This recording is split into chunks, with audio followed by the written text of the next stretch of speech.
അതുണ്ടല്ലോ, നാട്ടിലുള്ളപ്പോൾ ഉമ്മ ഉണ്ടാക്കിയൊരു ബീഫ് കറി recipe post ചെയ്ത് തരാം. 1-2 ആൾക്കാർ റെസിപ്പി ഡീറ്റെയിൽ ആയിട്ട് പറയുകയോ ചോദിച്ചിരുന്നു. ഇന്നിപ്പോൾ ബീഫ് കിട്ടിയപ്പോൾ അതങ്ങോട്ട് ചെയ്യാൻ വിചാരിച്ചു. അപ്പോൾ റെസിപ്പി വേണ്ടിയൊരു കൂടെ കൂടിക്കോ.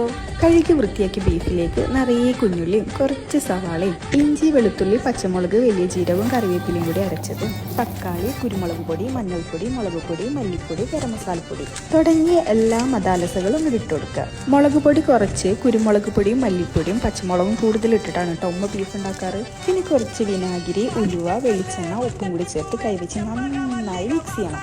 സർവ്വശക്തി എടുത്ത് മിക്സ് ചെയ്തോ ഈ മിക്സിങ്ങിലാണ് കാര്യം ഇരിക്കുന്നത്. പിന്നെ കുറച്ച് കറിവേപ്പില മല്ലിയില പുതിനയിലും കൂടെ ചേർത്ത് അടച്ചു വെച്ച് റെസ്റ്റ് ചെയ്യാൻ വെക്കാം. കുറച്ച് നേരം റെസ്റ്റ് ഒക്കെ കൊടുത്തു കഴിഞ്ഞാൽ പതുക്കെ സ്റ്റൗവിലേക്ക് വെക്കാം. ഇനി അത് അവിടെ ഇരുന്ന് സെറ്റ് ആയിക്കോളും. ഇടയ്ക്ക് ഒന്ന് തുറന്ന് നോക്കി മിക്സ് ചെയ്ത് വിട്ടാൽ മതി. ഇറച്ചിയൊക്കെ വെന്ത് ഗ്രേവിയൊക്കെ നല്ല ഡാർക്ക് കളറായി വരുമ്പോൾ മുകളിൽ കുറച്ച് വെളിച്ചെണ്ണയും കൂടി ചേർത്താൽ പൊളിക്കും. അപ്പോൾ എല്ലാവരും നല്ല ഹാപ്പി ആയിട്ടിരിക്കുക.